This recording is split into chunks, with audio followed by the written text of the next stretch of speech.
Doctor Antonio Matas Terrón.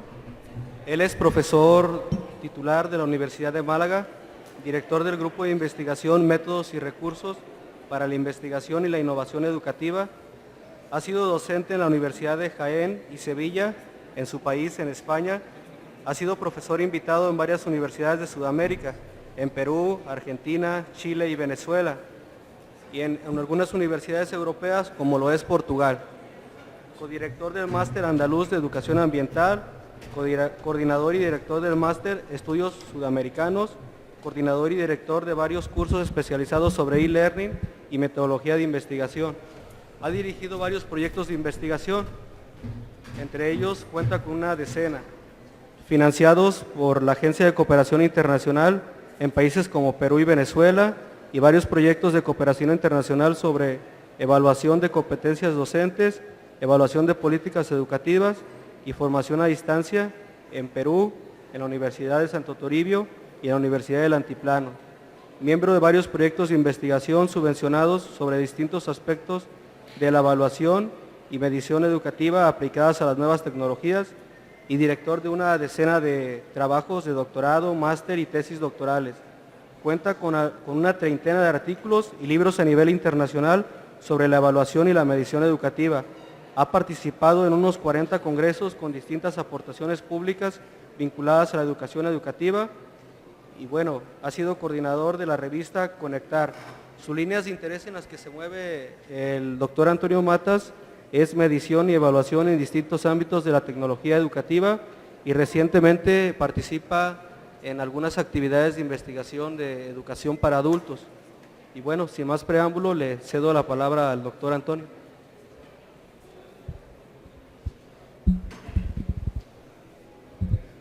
Bien, buenas tardes.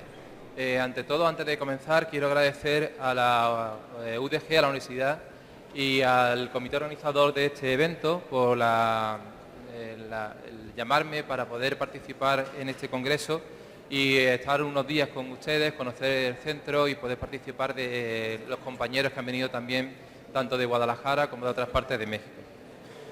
Sobre todo quiero agradecer la presencia de los que estáis aquí, de los que están aquí, para escuchar esto sobre el tema de los juegos serios, esta contradicción que hay de terminología, y espero ser suficientemente breve y animado para que nadie se aburra y no haya más huecos en la silla. Incluso a aquellos del fondo, si les apetece venirse para acá, después regalamos caramelos y damos por aquí algún que otro premio.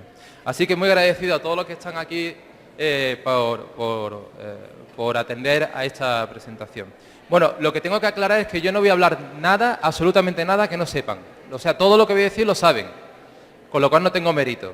Solamente que lo voy a decir de manera organizada o de otra organización a la que tienen ustedes seguramente, para darle sentido a los juegos serios como recurso didáctico dentro de la formación de adultos. Principalmente adultos, que hablaré en general de la formación a lo largo de la vida. Esa va a ser mi aportación aquí, organizarlo, decirlo de otra manera, con otra estructura, no nada que no sepan con seguridad. Y si me permiten, como vamos a hacer una presentación habrá algún ejemplo si tenemos tiempo, pues si hay un fallo, disculpen ustedes porque tenemos que sintonizarnos. Mi amigo que está aquí sentado, yo que me voy a poner ahí. A ver, en la presentación, los juegos serios, o sea, el objetivo de esta presentación va a ser hablar de los temas de los juegos serios, ya esto me lo dejo por aquí, como una reflexión, es decir, voy a hacer una reflexión sobre qué significa eso, cuáles son sus características. De manera que tenemos tres apartados dentro de la presentación. A medida que vayamos consumiendo uno, ya les saben ustedes que le queda menos tiempo que aguantarme. Primero vamos a hablar de las características de los juegos serios, después sobre qué es eso de la formación de adultos y por último, qué conexión, qué enlace puede haber entre los juegos serios y la formación a lo largo de la vida. Vamos a ver, antes de comenzar. Aquí como se abusa de la juventud, como estoy viendo, a ver, vuestros padres, hermanos mayores, abuelos, ¿juegan a algo en su casa? ¿Se dedican a jugar? Levantad la mano los que sí juegan a algo, lo han visto jugar a algo.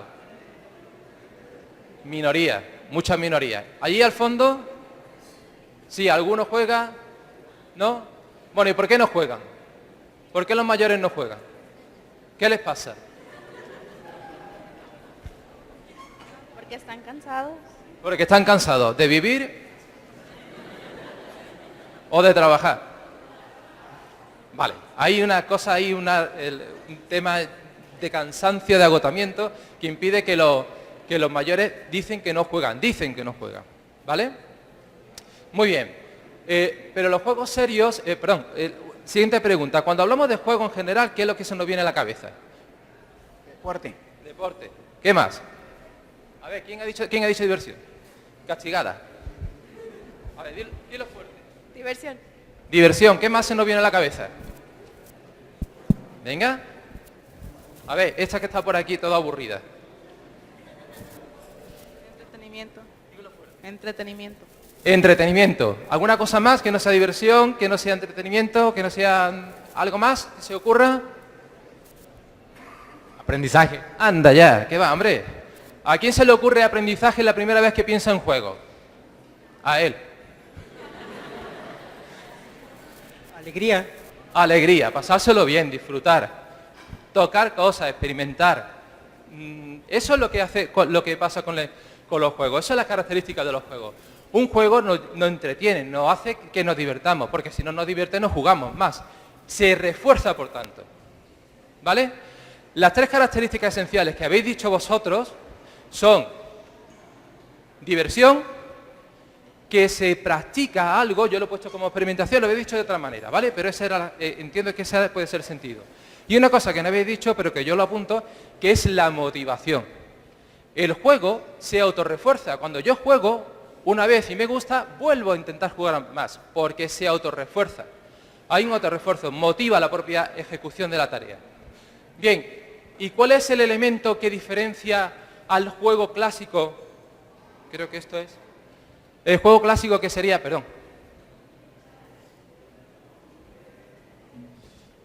aquí. La experiencia, motivación y diversión, esos serían los juegos. ¿Cuál es la diferencia con el juego serio? ¿Qué lo diferencia del juego serio? Que es una contradicción. Una persona seria, yo soy muy serio, ¿eh? Yo no cuento chistes, no me río y suelo caer bastante mal, ¿a que sí? ¿Vale? Soy una persona muy seria. Entonces, ¿cuál es la contradicción entre jugar y yo? Pues la contradicción es simplemente el que se supera a través del término, es que el juego serio va destinado a conseguir algo más que la simple diversión. Va destinado a una finalidad. Bien, los juegos son tradicionalmente de los niños, ¿verdad? Lo habéis dicho, bueno, no sé si lo habéis dicho a alguien, pero generalmente se asocia con pequeños, con niños. Habéis dicho antes que vuestros padres o vuestros mayores no juegan porque están cansados. No se sabe de qué es lo que están cansados. Pero nadie ha visto jugar a su padre como si fuese un niño. Sí, ¿verdad? Por lo tanto, el primer mito que aparece cuando se pregunta con más relajación que ahora, porque vamos muy rápido, ¿no? Es que los juegos no solamente son para niños, también son para mayores. De un tipo o de otro, más patéticos, evidentemente, es mucho más agradable ver a unos niños jugando al globito ahí para coordinación motórica, que a unos señores que se les caen los pantalones y que no se sabe exactamente qué están cogiendo con la mano. ¿Vale? Pero no obstante, pues tenemos también a los mayores. Los juegos también están para mayores. Otra pregunta, otro mito. ¿Los juegos son solamente para los seres humanos? ¿Para hombres y mujeres? No, ¿verdad? También hay animales que juegan. Pero ese es un ejemplo, ¿eh? ¿Y los juegos serios lo practican las otras especies que no sean los humanos? ¿Se ocurre a alguien que el juego serio lo practiquen otras especies? Como entrenamiento. Exactamente. Es decir, los animales generalmente practican el juego para entrenarse. Es decir, no solamente es divertido, sino que va más allá de la diversión. O sea que el ser humano tampoco se puede poner el mérito de haber descubierto los juegos serios, sino que los animales lo practican desde siempre. Bien, tenemos por lo tanto tres características esenciales que tenemos que recordar, que son que los juegos son divertidos, los juegos son motivadores y los juegos son empíricos, practican, van a la experiencia, que se practica a todas las edades y que además no solamente es cuestión de los hombres, sino que también es del ser humano, sino que también lo hacen otras especies. Bueno, y una vez que ya nos hemos metido en faena, y claro, hay que justificar no solamente qué es el juego, sino que hay que estudiarlo, porque para eso dicen que somos científicos, y para eso me pagan a mí, para que yo haga algo que sea interesante a otra gente, pues me puse a buscar y resulta que hay individuos que se han dedicado a catalogar los juegos de simulación. Bien, esta es la parte más científica, es decir, uno sabe por intuición qué son las cosas y cuando llega el supuesto científico lo que hace es sistematizarlo, organizarlo, asignarle nombre, escribir en un libro y pedirle al alumno que se lo estudie. Eso es lo que han hecho diferentes autores que han estudiado los juegos serios. Han establecido algunas categorías sobre cuáles son los tipos. Podemos diferenciar, al principio, hasta los años 70, 80, más bien 80, se diferenciaban entre los juegos serios que tenían soporte de papel de los juegos serios que estaban digitalizados, que estaban computerizados. Actualmente casi todos los juegos serios están en soporte digital o se juegan con la computadora. No obstante, recordad que existen otros juegos serios y juegos de rol y diferentes juegos que se pueden aplicar en la didáctica, en el aula, y que no son necesariamente juegos informatizados. Bueno, pues utilizando esta pequeña clasificación que publicaron el año pasado, se suelen distinguir 4 tipos de juegos y como veis esa categoría está basada en el criterio de temática, de qué va el juego. El primero de todos es el que a nosotros nos interesa. A ver si le doy el botón bien. No llega la imagen, el láser. Edutainments, que serían los juegos serios que van destinados a la formación. Educación en sentido amplio, pero normalmente es para aprender algo, para practicar una habilidad o para mejorar esa habilidad. Otro de los juegos o de las categorías es el Advert Games. Esta es muy interesante y es muy curiosa. Son juegos donde una empresa trata de hacer publicidad. O bien juegos donde otra empresa trata de despublicitar a la competencia. Son interesantes porque se convierten en virales, suelen ser gratuitos, se descargan en los celulares y aparece por todas partes la marca correspondiente. Otros son los Train Games. Estos son muy interesantes porque son los típicos juegos que aparecen en las películas de Estados Unidos, donde los militares se meten en un simulador y tienen todo, se mueven hacia arriba, hacia abajo, pasan eso para mejorar la habilidad para un vuelo, para hacer cualquier tipo de operación. Se utiliza mucho también en el ámbito sanitario. Hay varios, seguro que conocen varios ejemplos al respecto. Y después hay un tipo que es los Super Games. Los Super Games son juegos que tratan de denunciar o poner de manifiesto una situación social deficitaria y que la persona que juega ese juego pues sea consciente de que hay un problema social. Este es tal vez la categoría donde menos se publican, donde menos producción hay, pero tal vez nos interese mucho en determinados momentos, según nuestra asignatura, incorporarlos al aula, para que el alumno practique, sea consciente, incluso empatice con una situación concreta. Eso serían los Super Games. Le voy a pedir que pulse sobre ejemplo en el Edutainments, simplemente para amenizar un poco esto. A ver si... Bien. Enseignant 1, on innove. Tous mes cours d'anatomie s'appuient sur des vidéos en 3D. Le projet Sensei IDEFI développe un serious game Anatome. Et oui, on va jouer avec tes os.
Venez jouer avec nous.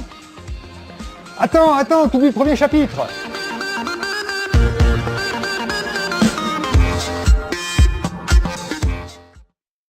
Bien, este es uno de los ejemplos graciosos.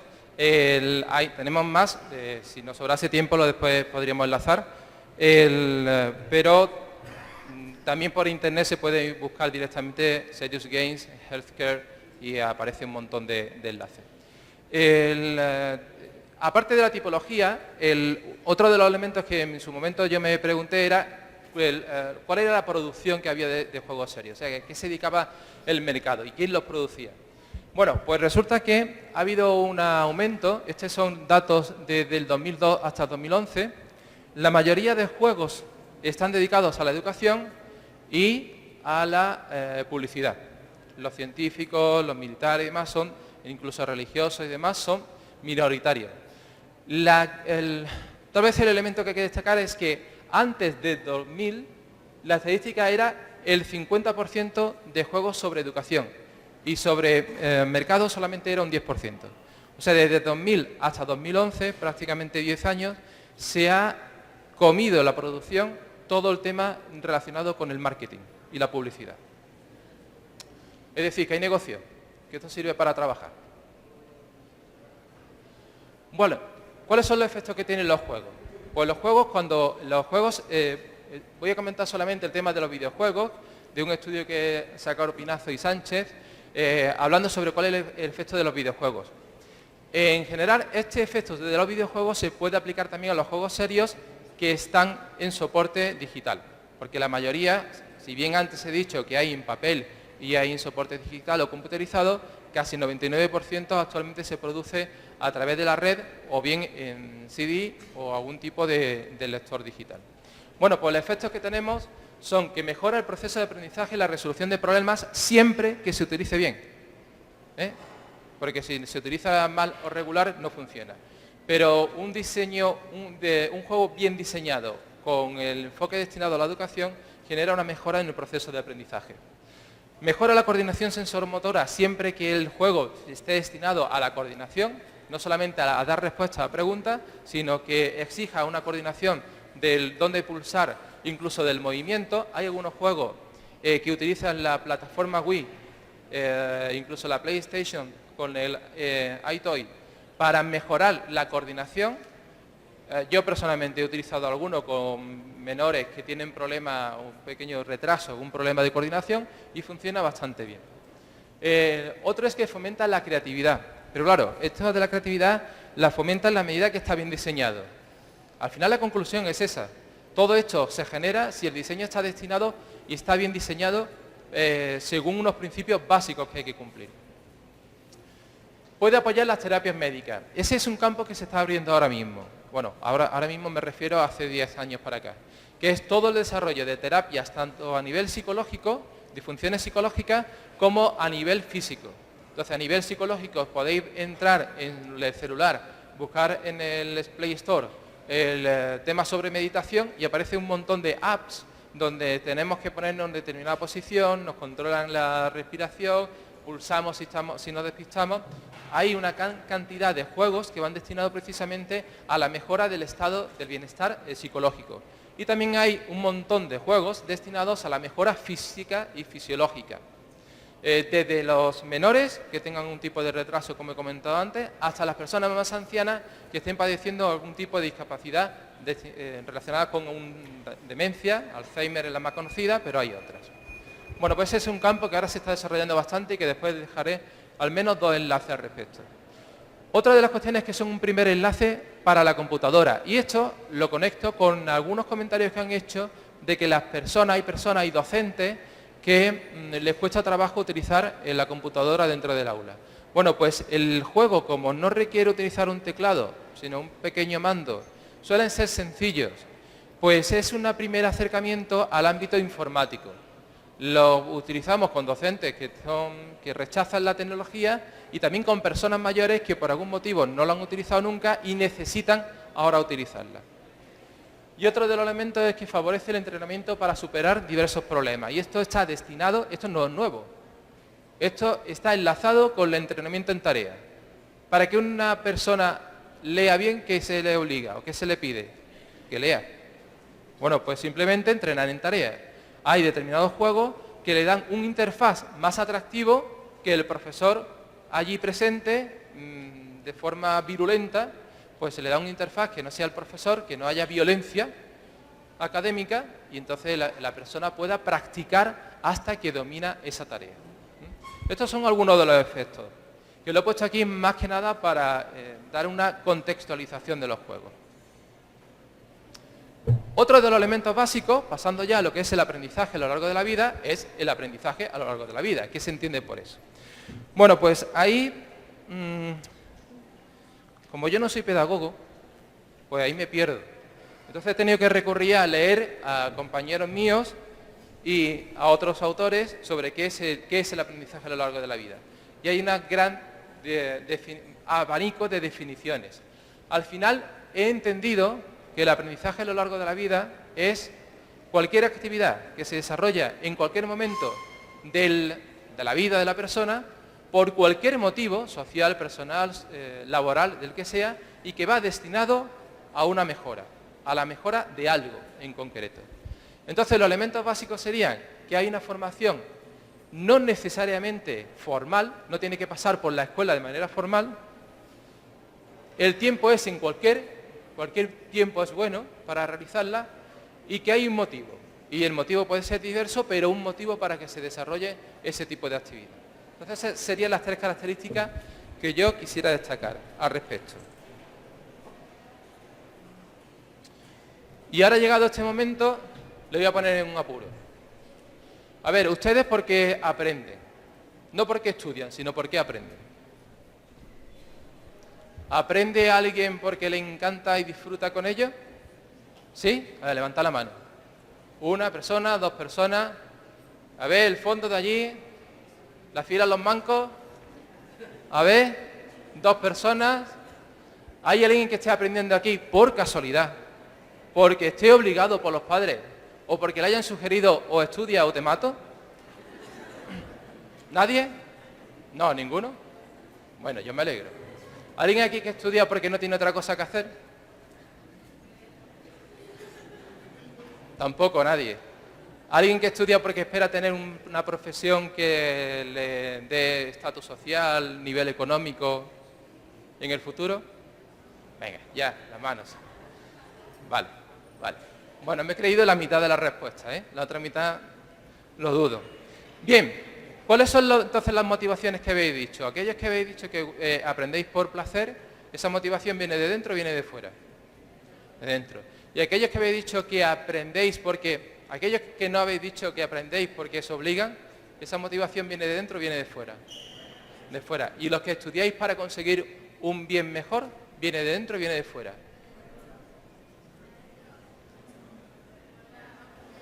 Ahí, ¿no? Ahí. Bueno, es más intrínseca que otra cosa. Bien, pues dentro de lo que es el aprendizaje a lo largo de la vida, entiendo que hay que buscar que hay que hacer referencia a lo que es la motivación que nos lleva a aprender. Estoy hablando de aprendizaje y no de educación, para diferenciarlo bien, ¿vale? Sí, yo creo que podemos darle un momento al vídeo este.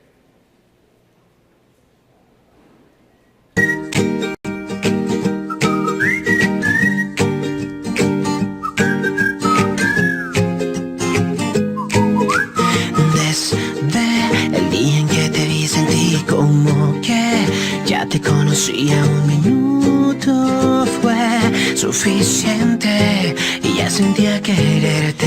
Me encanta que seas tan ocurrente, de repente dices cosas que me vuelan la mente simplemente, pero siempre estás presente, aunque no pueda verte. De locura casi estamos igual. De un día a otro me volví tu mega fan y ya eres mi persona favorita. Cada minuto a tu lado es genial y no hay nadie en el mundo mundial que ame más que estar contigo.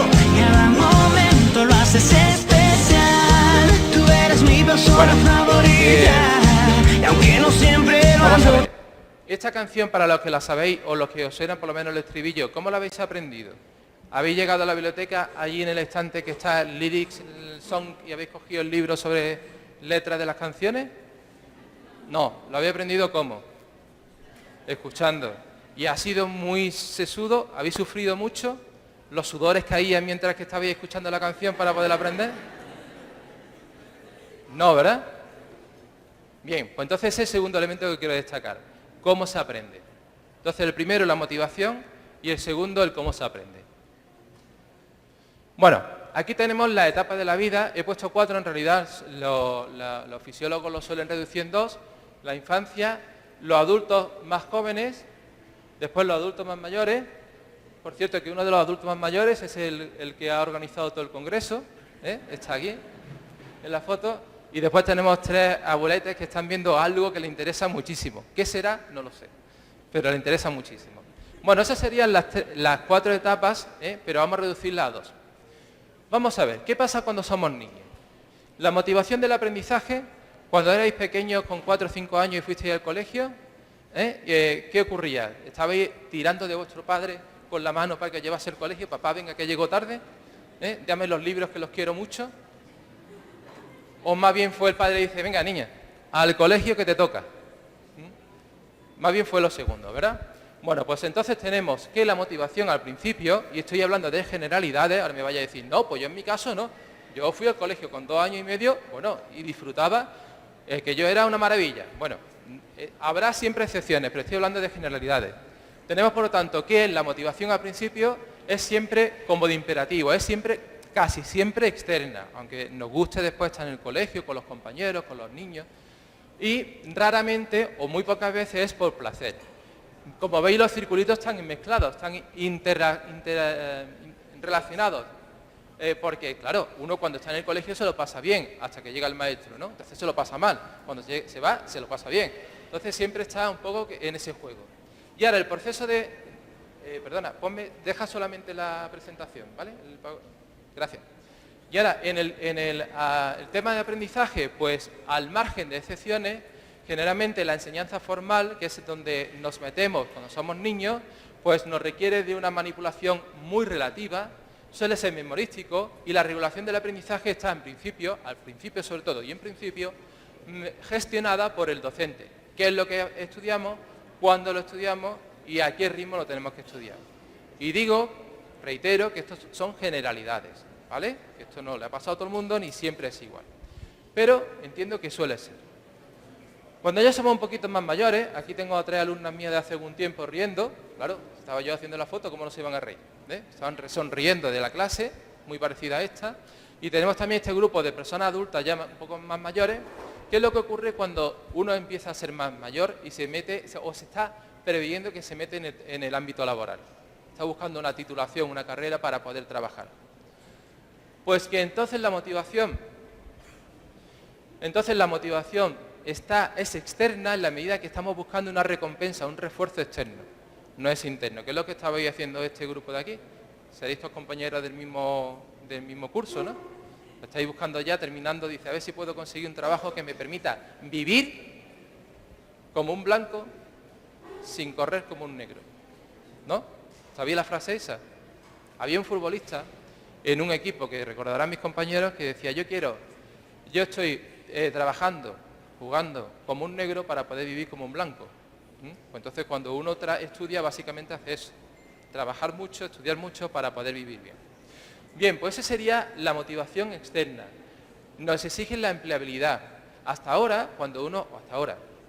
hace algunos años, cuando uno estudiaba una titulación, un grado, se hacía una profesión, ese estudio era suficiente para casi era suficiente para vivir toda su vida a cuenta de lo que había estudiado. Actualmente tenemos que estar continuamente actualizándonos porque lo que se aprende hoy no va a ser lo que utilicemos en nuestro ejercicio profesional. Entonces hay una motivación externa que viene del propio sistema formal de enseñanza, el universitario, pero también existe una imposición por parte del mercado laboral para que vayamos continuamente actualizándonos. Y si os dais cuenta, a medida que vamos creciendo nos van interesando algunos temas, como puede ser, no sé, la Fórmula 1, o la electrónica, o la agricultura. Esos temas que ya nos gustan porque los conocemos, o los hemos trabajado a lo largo de nuestra pequeña historia de vida, pues actúan como motivadores internos.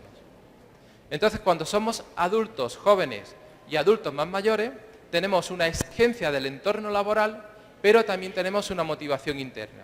Y a veces esas dos cosas juegan a nuestro favor o juegan en nuestra contra. Tenemos que decidir entre el mercado laboral y lo que nos gusta, o las dos cosas se unen. ¿De acuerdo? ¿Cómo es el proceso de aprendizaje en ese momento? Pues generalmente el proceso de aprendizaje no es porque nos gusta hacerlo, no es porque el sistema sea fácil de adquirir y nos guste el sistema que nos están planteando, sino que a veces ese sistema de aprendizaje está impuesto por la necesidad. Y hago referencia a los procesos de evaluación de los docentes. Tanto en México como en otros países, los docentes necesitan o son evaluados cada cierto tiempo. Entonces el docente se ve obligado a pasar por un sistema de formación que tal vez no sea el mejor para él, el mejor diseñado, pero está obligado. Entonces a veces el proceso de aprendizaje está impuesto por la necesidad, bien laboral o bien comercial.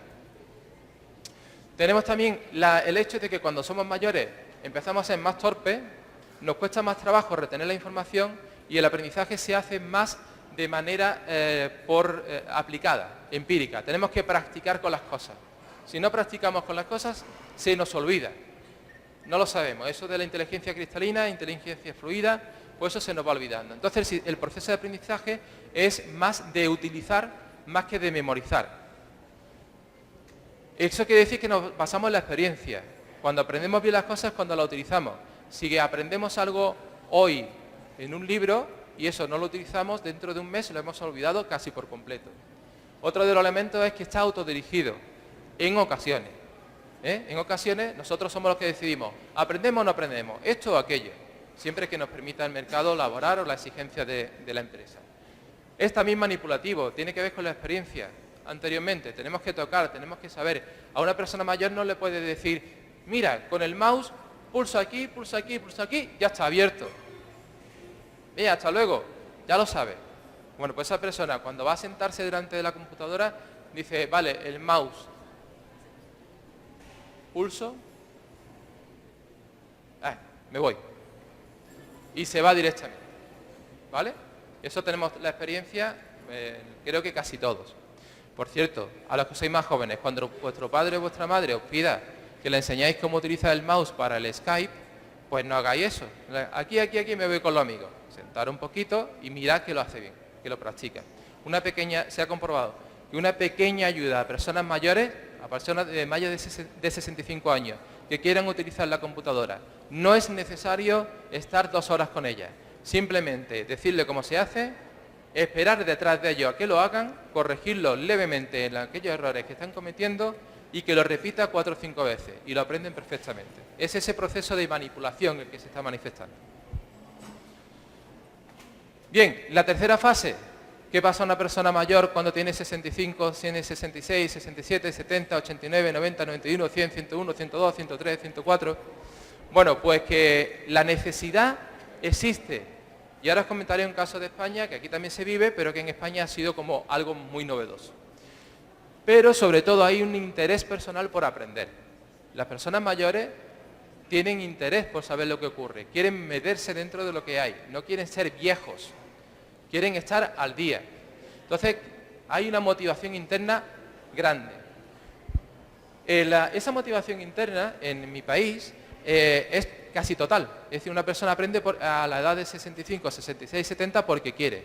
En otros países, como no sé en México exactamente, pero en otros países, una persona que deja el mercado laboral puede seguir ejerciendo algún tipo de acción comercial, puede estar trabajando un poco más. Entonces también hay una necesidad externa para que esa persona siga poniéndose al día. Entonces hay una motivación principalmente interna, pero en algunas ocasiones contextuales, por el contexto, también externa. ¿Vale? Y ahora voy a comentar lo que ha ocurrido en España. Miren, en España saben que estamos pasando por una crisis muy gorda. Bueno, pues personas mayores que no querían utilizar, personas mayores estoy refiriendo, por persona mayor se entiende aquella persona que pasa los 65 años pero eso en la teoría. En la práctica es toda persona que se siente vieja, o toda persona que empiece ya a manifestar síntomas de incapacidad para hacer determinadas funciones. Bueno, pues una persona mayor que en principio dijo, yo no utilizo la computadora, yo no quiero saber nada de esto, a mí esto no me interesa y a mí déjame tranquilo, ¿vale? En España, que había muchos, evidentemente, pues de repente resulta que sus hijos se van a emigrar a otros países. Han venido muchos a Chile, a Perú, a México, Inglaterra, Alemania, se iban. ¿Y ahora qué ocurría? Que la única forma de conectar con los hijos era a través de las redes sociales. El Facebook, Skype. Bueno, pues esos padres que no querían saber nada de los computadores han tenido que aprender a utilizarlos para poder ver a sus hijos, hablar con ellos. Entonces ha habido una necesidad externa, interna, porque querían hablar con su hijo, ese era el primer estímulo, el primer refuerzo, pero también externa porque la única posibilidad era aprender a utilizar esos recursos.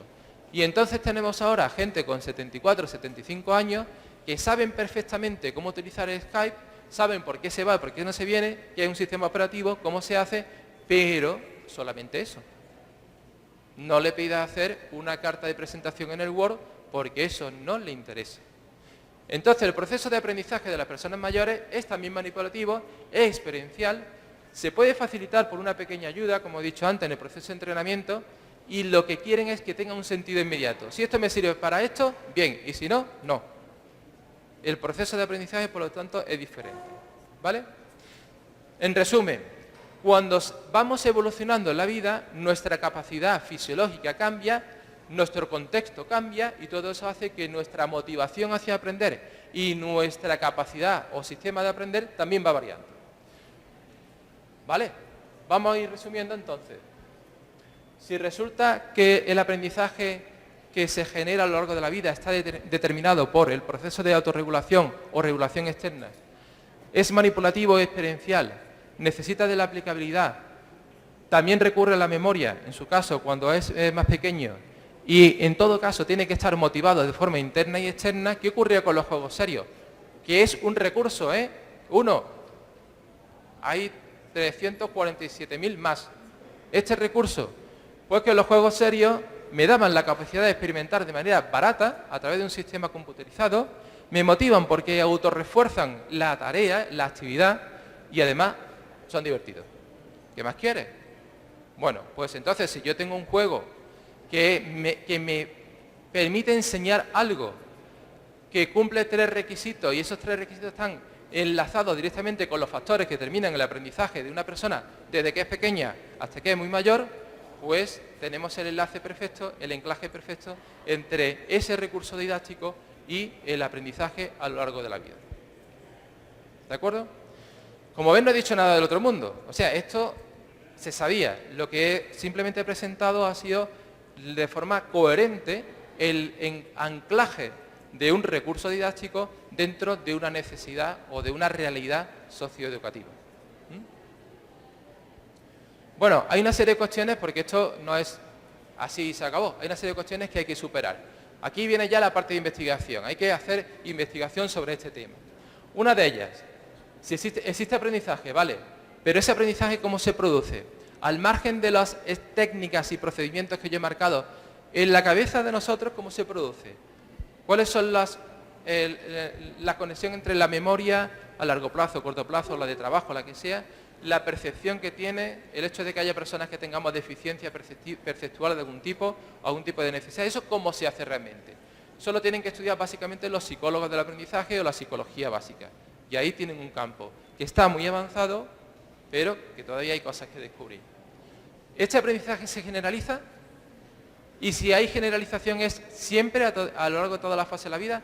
Es decir, cuando yo aprendo a utilizar esto, que tiene esta forma, ¿podré utilizar este mismo aparato pero con otra forma distinta?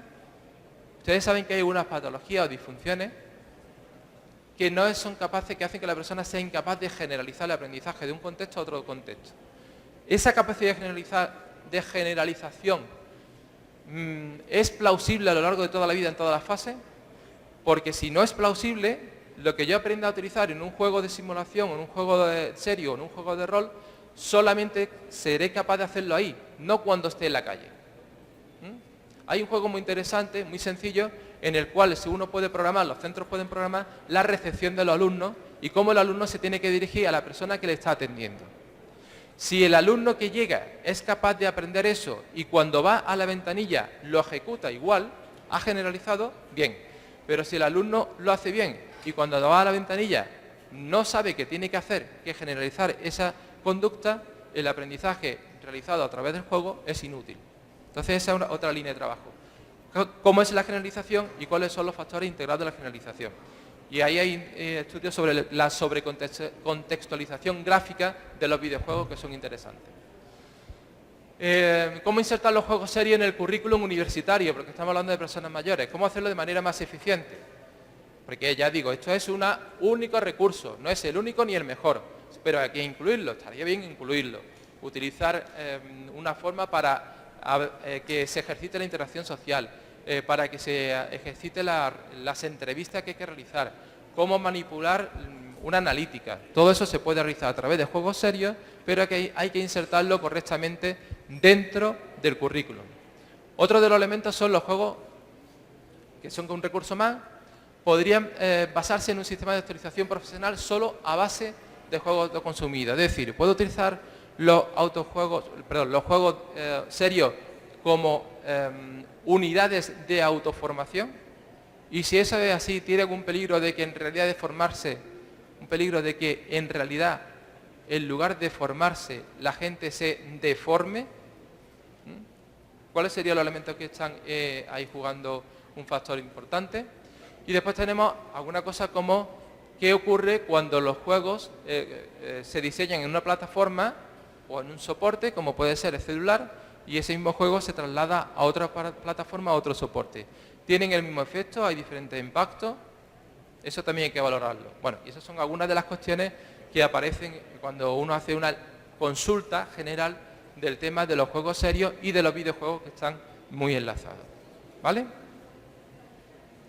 Aquí hay algunos ejemplos, no los vamos a enlazar porque yo creo que ya va siendo hora más de comer que de escucharme, pero le aconsejo que lean o que accedan a la plataforma Unobrain y a la NeuronApp, porque están desarrollando software específico para personas con discapacidad o que han sufrido algún tipo de accidente cardiovascular para entrenarlo en el desarrollo de las funciones compensatorias. Entonces ahí van a ver bastante bien en qué se están utilizando en el ámbito médico. Y después tenemos otros enlaces, como el primero, Tap to Learn, que va destinado a juegos ya más educativos, más dentro del aula. Bien, les pongo la referencia solamente que he utilizado aquí para que vean que me lo he leído, no me lo he inventado, algo hecho, trabajado. Me he ganado el café que me voy a tomar ahora después.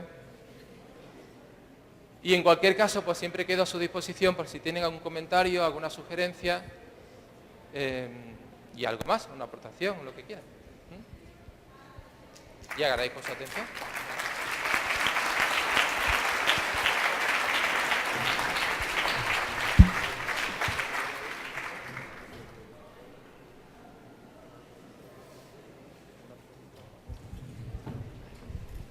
Bueno, a nombre de la Universidad de Guadalajara y del Centro Universitario de los Valles, hago entrega formal de la constancia al doctor Antonio Matas Terrón por su ponencia magistral, Juegos serios en la formación de adulto. Le agradecemos, por favor.